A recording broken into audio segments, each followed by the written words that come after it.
할렐루야.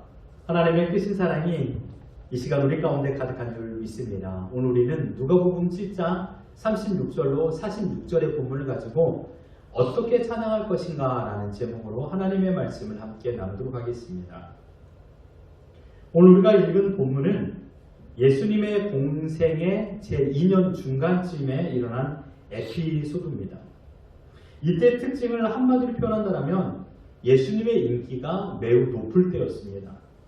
예수님께서 어디를 가시든지 많은 유대인들이 예수님의 뒤를 따르게 되었고 그의 신비한 능력을 보기를 원했으며 그의 가르침을 받기를 원했습니다. 그런데 여러분, 예수님을 따르는 무리 중에 세 부류가 있었습니다. 먼저는 예수님과 가까이 있는 사람, 예수님 곁에 가까이 있는 사람입니다. 이들은 예수님을 진심으로 믿고 사랑한 사람이었습니다. 그리고 중간거리에 있는 사람들이 있었습니다. 그들은 예수님의 기적을 보고 그 기적 베품으로 인하여 즐거움을 누리는 구경꾼들이었습니다. 중간 지역에 있었죠. 그리고 세 번째 사람은 예수님을 미워하고 증오하며 예수님을 죽이려고까지 했던 다름 아닌 바리새인과 율법사들이었습니다.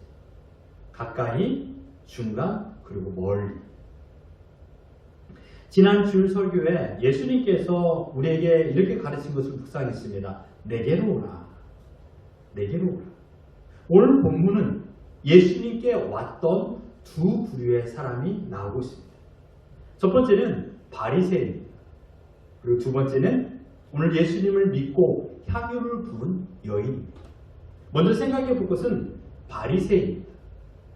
여러분, 왜 바리새인이 이토록 예수님을 미워했고 증오했으며 죽이려고 했을까요?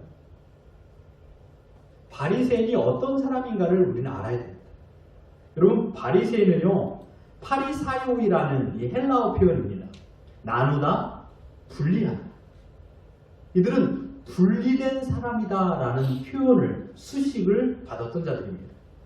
또한 이 분리된 사람이라는 말을 너무나도 좋아했던 자들이었습니다. 바리새인들은요, 유대교에서 큰 영향력을 끼쳤던 지도자 그룹이었습니다.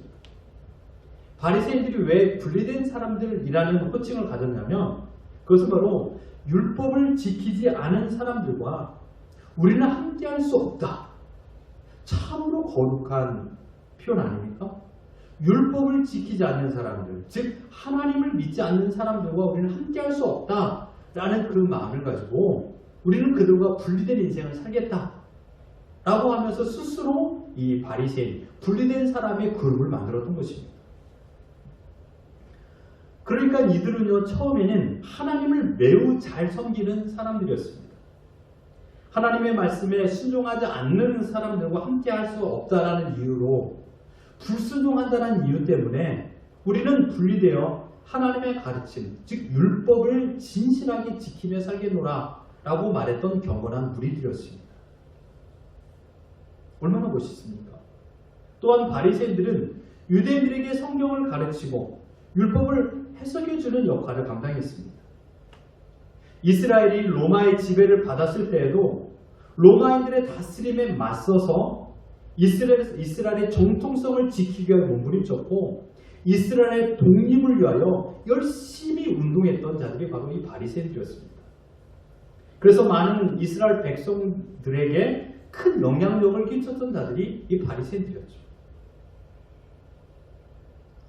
사람들을 가르치고 정치적으로 이스라엘 독립을 위하여 노력한 자들이니 당연지사 사람들에게 인기를 많이 얻게 되었고 존경의 대상이 되었던 것입니다. 바리새인은 이제까지 그러했던 것처럼 민족의 지도자로 민족의 스승으로서 백성을 가르쳤고 사람들은 이내 바리새인들의 가르침에 순종하려고 나도 바리새인의 학파가 되고 싶다라는 추종 세력이 많아졌습니다. 그런데 여러분, 갑자기 나사렛에서 어떤 한 청년이 혜성처럼 등장하게 되었습니다. 많은 사람의 이목을 끌게 되었고 자신들이 가지고 있었던 존경과 인기를 모조리 빼앗아갔습니다. 그가 누굽니까? 예수님이었습니다. 심지어 백성들은 바리새인들이 가르쳤던 이 나라를 로마에서 독립시키고 해방시킬 그 사람 메시아가 혹시 이 예수가 아닌가라는 생각까지 하게 되었던 것입니다. 따라서 이러한 흐름은 바리새인들에게 매우 큰 문제가 되었습니다. 자신들이 지금까지 율법을 가르쳤고요. 그 가르침에 순종했던, 그래서 큰 세력과 명예를 가지고 있었는데 모조리 저 나사렛 청년에게 빼앗기는 것이 아닌가라는 생각을 갖게 되었습니다.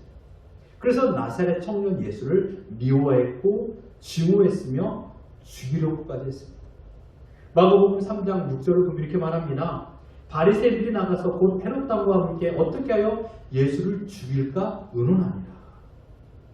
예수님 초기 사역 때부터, 예수님께서 처음으로 사역을 시작할 때부터 이 바리새 학파들은 예수님을 죽이려고 모의했던 것입니다. 그래서 바리새인들은 자기네들끼리 모이면 주된 대화의 내용이 무엇이냐? 온통 예수였습니다. 예수가 오늘 어디에서 무엇을 했고, 모인 사람은 몇 명이고, 어떤 부류가 모였는가. 이것이 그들의 주된 대화의 내용이었습니다. 소극적인 바리새인들은 예수를 대중으로부터 분리시켜 놓으려고 했습니다. 특별히 하나님께서 만드신 율법을 지키지 않는다라는 소문을 냈습니다. 그리고 적극적인 사람들은 예수님의 일거수일투족을 면밀히 지켜봤습니다. 그리고 자신들이 만들어 놓은 규정을 어길 때마다 즉각적으로 예수님을 공격했습니다. 그러던 이때 예수님께서 갈릴리의 나인성이라는 지역에서 행하신 그 이적을 그들도 듣게 되었습니다. 한 과부의 아들을 살린 것이죠. 우리가 말씀을 생각해 봤던 그 사건입니다. 나인성 과부의 아들을 살리신 매우 큰 기적을 그들 또한 배웠습니다. 그리고 오늘 본문으로 이어집니다. 한 바리새인, 이 바리새인은 매우 적극적인 바리새인인 것 같습니다. 예수님을 자기 집 식사 자리에 초청한 것입니다. 흔히 식사를 하기 위해 초대하는 목적은 대접입니다. 그로 하여금 자기를 사랑해주고 자기에게 배려해준 것을 감사하여 식사를 대접하기도 하고, 그 사람을 존경하는 마음을 가지고 식사를 대접하기도 하고, 또한 그들로 하여금 그 초청받은 사람으로 하여금 가르침을 받고자 그를 초청하여 식사를 대접하기도 합니다. 그러나 이 바리새인은 이러한 대접이 목적이 아니었습니다. 순전히 예수님의 행동과 말 가운데서 모세의 율법을 무시하는 것이 있다, 이런 것을 찾아내기 위하여, 즉 예수님으로 하여금 흠을 발견하기 위하여서 그 식사 자리를 초청한 것입니다. 그래서 예수님을 비판할 때 예수가 나에게 이렇게 이야기했다라는 근거를 얻기 위한 초청을 한 것입니다. 이렇게 말할 수 있는 이유가 바로 그의 행동 거지에서 발견할 수 있습니다. 당시 이스라엘에 자기 집에 사람을 초청했을 때 기본적으로 하는 세 가지 사항이 있습니다. 세 가지 사항이 있어요. 자, 사진 한번 보실까요? 사진을 보시면 이스라엘 식사의 문화 모습입니다. 자, 그들이 지금 어떻게 식탁에 걸터 앉아서 거듭 누운 식으로 식사를 합니다. 그렇기 때문에 여러분 지금 발이 다 보이지 않습니까? 이 발이 다 보이죠.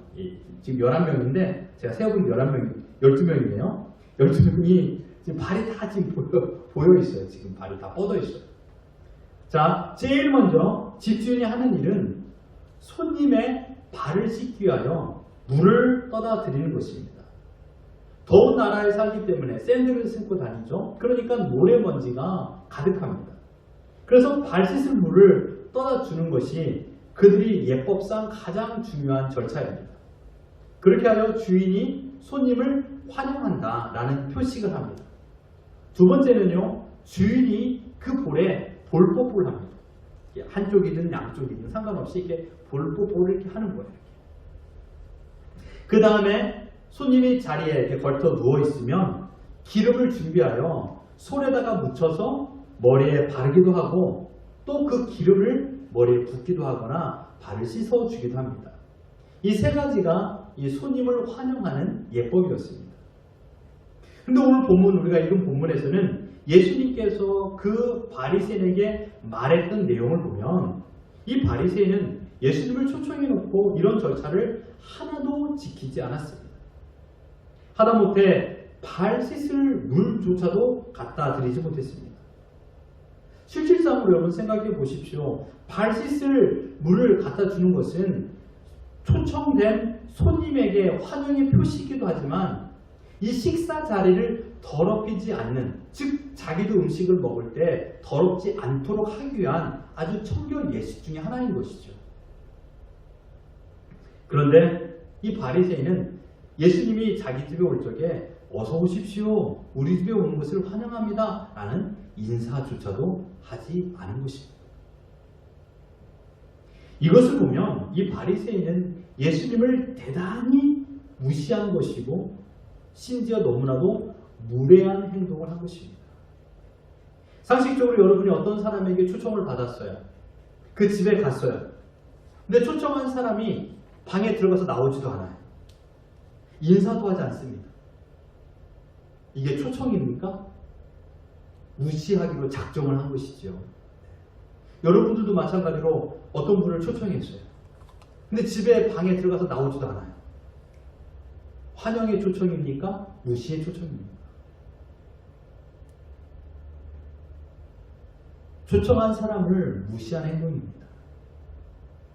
지금 이 바리새인은요, 예수님 곁에 있지만, 내게로 오라 라는 주님의 말씀에 주님 곁에 있지만 예수님을 무시하는 행동을 했습니다.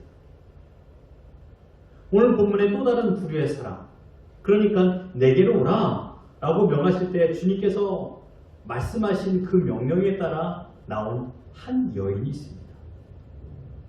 그 여인은 지금 오늘 본문의 주인공인 향유를 부은 여인입니다. 많은 사람들이 예수님이 바리새인의 집에 초청을 받아 그 집에 갔던 것을 알게 되었습니다. 그 뒤를 따라간 사람들이 많았기 때문이죠. 하지만 그 집에 들어갈 수는 없었습니다. 초청을 받지 않았기 때문입니다. 그래서 그 근처에 서서 어떻게 일이 되고 있는가, 예수님께서 어떻게 가르침을 하고 있는가, 마치 담장 너머 흘러나오는 그 목소리를 들으며 그 가르침을 듣기 위해서 그 담장 너머로 서 있던 것입니다. 예수님 당시 이스라엘 집은요, 대부분 문을 열어놓고 살았습니다. 그래서 그 안방이나 그 거실이 환히 다 보였습니다. 오늘 본문에 나오는 이 여인도 지금의 이 광경을 모두 보고 있었습니다. 그런데 아주 놀라운 일이 발생한 겁니다. 자신이 생각했던 손님을 초청하고 격식 있게, 그것도 예수님을 격식 있게 대우하는 모습을 보기를 그는 원했던 것이죠. 그런데 자기의 상식 밖에 아주 예의 없는 행동을 하는 것을 이 여인이 보게 된 것입니다. 바리새인이니까 얼마나 예의가 있겠어. 자, 이제 예수님을 향하여 물을 떠다 드리겠지? 라고 상식적인 생각을 하게 되었습니다. 그런데 물을 내오지 않는 것입니다. 예수님께서 샌들을 그냥 툭툭툭 털고 벗고 이 자리에 들어가신 겁니다. 이 여인은 마음에 의아함이 생겼습니다. 아니 어떻게 저럴 수가 있어? 아니 어떻게 예수님을 초청해 놓고 발 씻을 물도 주지 않는 거야? 또 아무리 기다려봐도 누가 와서 예수님의 머리에 기름을 바르는 일이 없었던 것입니다. 다만 음식이 나올 때까지 아주 부끄럽게 두 발이 늘어진 옷 사이에 발이 나오는 것을 보았던 것입니다. 심지어는 볼 뽀뽀도 하지 않습니다. 어서 오십시오 라는 인사도 없었던 것입니다. 누가복음 7장 37절 같이 한번 읽어봅니다. 시작. 그 동네에 죄를 지은 한 여자가 있어 예수께서 바리새인 집에 앉아 계심을 알고 향유 나오는 옥합을 가지고 왔어. 죄인인 한 여자가 있어 예수님께서 바리새인의 집에 앉으셨다람을 알게 되었다고 말하고 있습니다. 이 여인이 어떻게 알았을까요? 이 광경을 다른 사람이 보고 와서 가르쳐 줬을까요? 아닙니다. 이 여인도 처음부터 예수님의 뒤를 따라와서 이 광경을 처음부터 끝까지 다 보고 있었던 것입니다. 그리고 예수님이 무시당하는 모습을 보고 바리새인으로 하여금 무례함을 당하는 것을 보고 그 여인이 집에 달려가서 향유를 가지고 온 것입니다. 자신이 사랑한 예수님이기 때문에 집에 가장 아끼고 아낀 향유를 가지고 와서 사람들 사이를 비집고 그 안에 들어가서 예수님 뒤에 서게 됐습니다. 38절 같이 읽어봅니다. 시작. 예수의 뒤로 그 발 곁에 서서 울며 눈물로 그 발을 적시고 자기 머리털로 닦고 그 발에 입 맞추고 향유를 두르니. 이 여인은 어떠한 말도 하지 않았습니다. 여기 이 여인이 어떤 말을 했다라고 성경에 나오고 있나요? 아무 말도 하지 않았어요.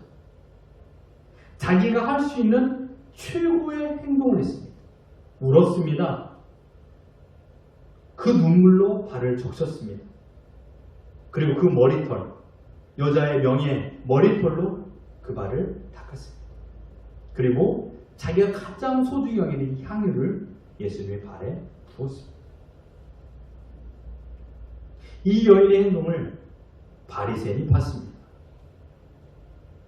이 바리새인이 이 여인이 누구인지, 이 동네에서 저 사람을 모르는 사람이 없을 정도로 아주 소문이 좋지 않은 여인인 것을 그는 알고 있었습니다. 바리새인의 생각을 보십시오. 이 생각 속에 예수님을 초청한 이유가 무엇인지를 우리는 알 수 있습니다. 같이 한번 39절 읽어보겠습니다. 39절 책 보면 이렇게 표현하고 있습니다. 만약 이가 선지자라면 이 여인이 누구인지를 그가 몰랐을 것입니다. 저런 여자가 이 동네의 가장 유명한 홍등가, 사창가, 몸을 파는 여인, 이 여인인데 저 여자가 가까이 서서 눈물을 흘리고 있는데도 불구하고 누구인지를 모른단 말입니다. 예수가 만약 선지자라면 저 여인이 누구인지, 저 여인이 누구인지 알았다라면 자신의 몸에 손을 대는 것을 허락했단 말인가? 내가 생각하기에는 이 예수는 선지자가 아니야 라는 마음을 가지게 된 것입니다. 자기가 박대할 망정 예수가 선지자라니 과연 그러한가 라는 것을 알기를 원했습니다. 그런데 바리새인의 생각에 딱 들어맞게 예수님께서 지금 그 여인에게 자신의 몸을 허용하는 것입니다. 그래, 이 사람은 선지자가 아니다. 어쨌든 이 바리새인이 예수님을 청한 것은 진정 어린 마음인데 존경과 선의를 가지고 한 것이 아니었습니다. 여러분, 누가복음을 보면요, 누가가 바리새인에 대하여 아주 주의 있게 기록해 놓은 것을 보게 됩니다. 누가복음에는요, 바리새인과 관련된 이 사건의 기사가 28번 기록되어 있습니다. 28번. 이 얼마나 이 누가라는 이 저자가 이 바리새인과 예수님의 관계를 밀접하게 관련하여 기록했다라는 것이에요. 28번이나. 누가는 매번 바리새인들이 예수님께 적대적인, 죽이고 싶어하는 마음을 가지고 있다라는 것을 알게 되었고, 예수님께 항상 푸대접을 하거나 무례하게 행했던 것을 보았습니다. 그래서 그것을 기록했습니다. 예수님을 존경하고 높이기 위하여서 예수님께 찾아온 사람이 있다라는 것을 기록하지 않았던 것입니다. 사복음서에 보십시오. 예수님을 초청했던 마태나 또한 삭개오, 이들은 다 세리 출신 아닙니까? 이들을 초청하여 예수님을 초청했던 이 마태와 세리 이 삭개오는요, 예수님을 향하여 식사를 대접하고 예수님의 가르침을 받고 그에게 순종하는 모습을 보게 됩니다. 그러나 오늘 본문에 나와 있는 이 바리새인은요, 예수님을 환영한 것이 아니라 예수님을 무례하게 행하는, 무시하기 위하여서 예수님을 초청한 것입니다. 예수님의 흠을 발견하기 위하여서, 예수님의 잘못을 발견하기 위하여서 그를 초청한 것입니다. 또 한 가지는 무엇일까요? 바리새인들 가운데 나처럼 열심히 바리새파에 충성하고 다른 사람들에게 나의 열심을 보여주기 위하여서 예수님을 초청한 것입니다. 대부분의 바리새인들은 아까도 표현한 소극적으로 그저 와해시키기 위한 그런 방법을 썼지만, 이 사람은 지금 적극적으로 예수님을 초청하여서 예수님의 흠을 잡고 예수님을 공격하는 빌미를 찾기 위하여서 예수님을 초청했으니, 또 다른 사람들에게, 바리새인들에게 나처럼 너희들도 해보거라 라고 말할 수 있는 그런 입장을 취하기 위하여서 지금 이렇게 예수님을 초청한 것입니다. 그렇다면 오늘 본문에 등장하는 한 여인의 행동을 다시 한번 생각해 보십시오. 이 동네에 한 창녀가 살고 있었습니다. 이 동네에서 아주 유명한 여인이었죠. 바리새인에 살고 있는 그 집에 결코 출입할 수 없는 여인이었습니다. 그래도 바리새인은 분리된 사람들, 그리고 그런 사창가를 가는 그런 부류는 아니었다는 것이죠. 어떻게 그런 여인이, 몸을 파는 여인이 그 집에 오겠습니까? 절대로 함께할 수 없는 그런 사람이었습니다. 그런데 이 여인이 바리새인의 집, 그것도 식사 자리에 나타난 것입니다. 많은 사람들도 다소 의아하게 생각했습니다. 설마 이 여인이 이 자리에 왜 왔는가 하면 놀라고 있었는데, 바리새인 또한 더 놀랄 일이 발생한 겁니다. 아니면 어쩌면 바리새인 입장에서는 망신스러운 일이 펼쳐진 것이죠. 예수님께 물 드리지 않은 것, 기름 바르지 않는 것, 볼에 뽀뽀하지 않은 것보다 더 망신스러운 일이 무엇입니까? 이 몸을 파는 여인이 자기 집에 나타나서 식사 자리에 드러나서 자기 상의 옆에 와서 예수님께 이런 행동을 했던 것입니다. 얼마나 망신입니까? 그런데 이 여인이 들어와서 했던 것이 무엇입니까? 예수님 뒤로 서서 눈물을 흘리며 그 발을 적셨습니다. 자기 머리털을 풀어서 그 머리털을 가지고 예수님의 발을 닦았습니다. 그리고 집에서 가져온 아주 귀한 향유를 예수님의 발에 부었습니다. 이 여인이 행한 행동의 의미는 단 한 가지입니다.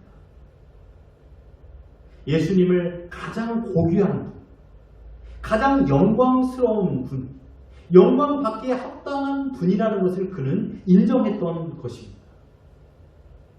이 여인은 예수님을 가장 고귀한 분으로 높이려고 그런 행동을 했습니다.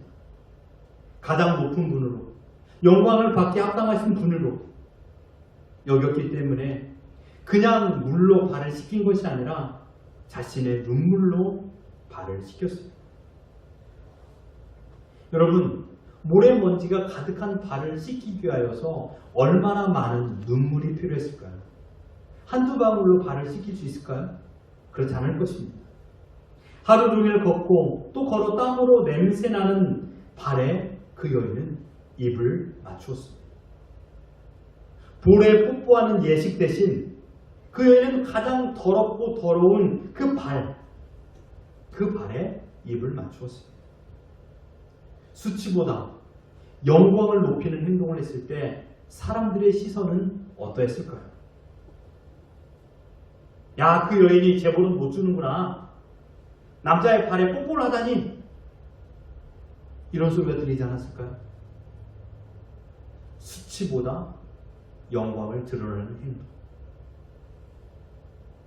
사람들이 웅성웅성거리는 수치스러운 행동을 하는구나라는 수치보다 하나님께 영광을 드리는 행동을, 주님께 영광을 드리는 행동을 그 여인을 펼친 것입니다.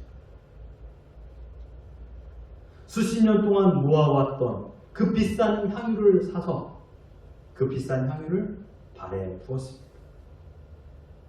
붓으로 찍어서 그 머리에 조금을 발라도 참으로 고귀한 분으로 대접을 할 수 있었건만 그 여인은 향유 전체를 아낌없이 그 발에 부어드렸습니다.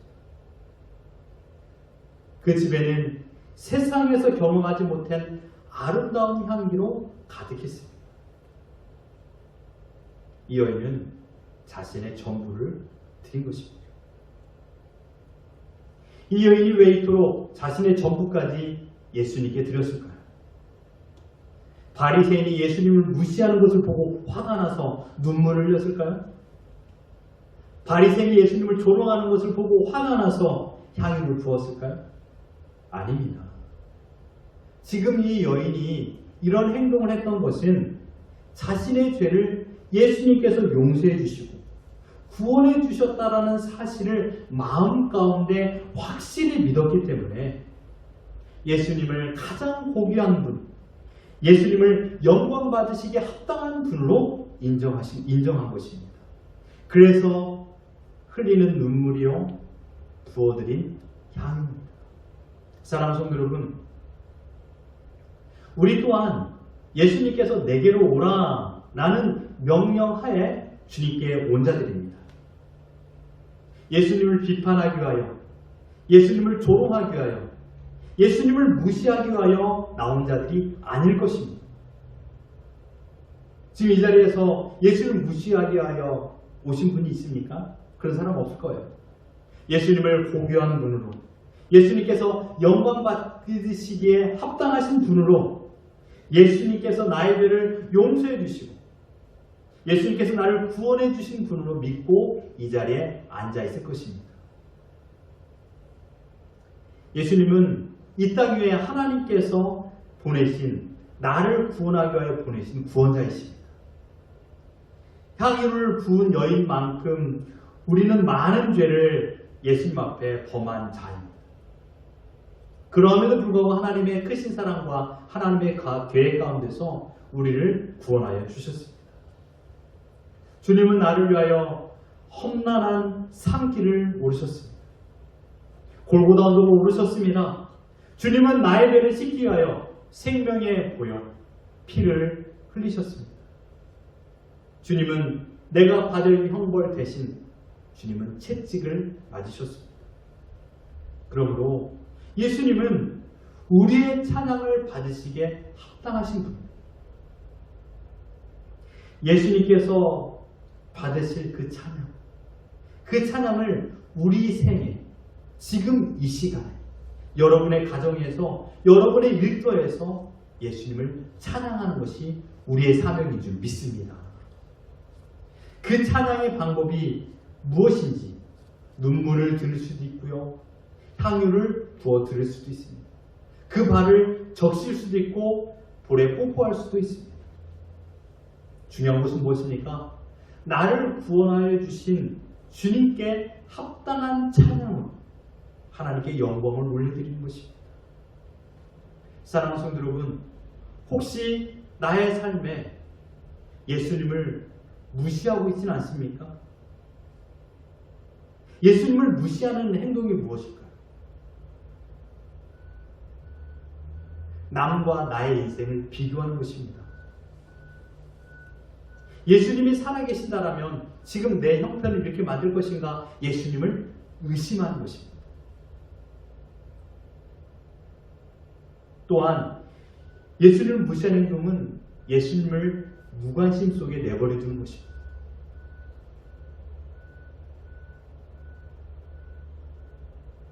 예수님에게 아무런 관심이 없어요. 예수님의 생각을 전혀 하지 않고 살고 있어요. 저는 가끔 수지에게 물어봅니다. 수지야, 너 오늘 아빠 생각했니? 몇 번 했어? 한 번. 언제? 뭐가 필요할 때. 한 번 생각해줘. 얼마나 감사합니까? 그래도. 우리 자녀 여러분, 여러분의 아빠를, 여러분의 엄마를 하루에 몇 번 생각하십니까? 여러분의 아내 여러분, 남편을 하루에 몇 번 생각하십니까? 남편 여러분, 여러분의 아내를 하루에 몇 번 생각하십니까? 여러분은 하나님을 하루에 몇 번 생각하십니까? 얼마 정도를 생각하며 살고 계십니까? 이게 바로 예수님을 무시하는 행동입니다. 나는 항상 예수님을 잘 섬기고 예수님을 찬양하며 살고 있다 하지만 그러나 순간순간 예수님을 무시하고 예수님과 무관심하며 살고 있을 때가 너무 많습니다. 왜요? 분주하니까, 바쁘니까, 내 몸이 피곤하니까. 그래서 예수님을 생각하지 않고 살아갑니다. 내 생명이 어디서 왔습니까? 하늘로부터 하나님께서 예수 그리스도의 보혈을 통하여 예수님의 보혈을 통하여 주신 생명이건만 이 생명이 내 것처럼 생각하며 예수님과 전혀 상관없는 삶, 예수님을 무관심하며 살아갈 때가 많다라는 것. 이게 바로 하나님을 찬양하지 않는 삶입니다. 어떻게 여러분 하나님을 찬양하며 사시겠습니까? 예수님을 생각하는 겁니다. 이번 주 고난주간에 예수님께서 왜 십자가를 달려 죽으셨는가를 생각해 보면서 나의 죄가 얼마나 더럽고 취한지 이 죄를 위하여 주님께 십자가를 달려 죽으심을 생각하는 것입니다. 그리고 예수님께서 날 위하여 다시금 부활하여 주셨고 영원한 생명을 주셨다는 걸 생각하며 감사하는 것, 이것이 바로 하나님을 찬양하는 것입니다. 예수님은 무시받으실 분이 아닙니다. 예수님은 찬양받으시기에 합당하신 분이십니다. 그러므로 여러분, 나를 구원하여 주신 예수 그리스도, 그 주님을 여러분의 삶에서 여러분의 방법으로 찬양하십시오. 그 방법이 무엇인지 저는 알지 못합니다. 그러나 여러분들만이 할 수 있는 방법, 그 방법으로 예수님을 찬양하며 나를 구원해 주신 하나님의 은혜를 찬양하며 살아가는 우리 모두가 되기를 예수 그리스도 이름으로 축원합니다.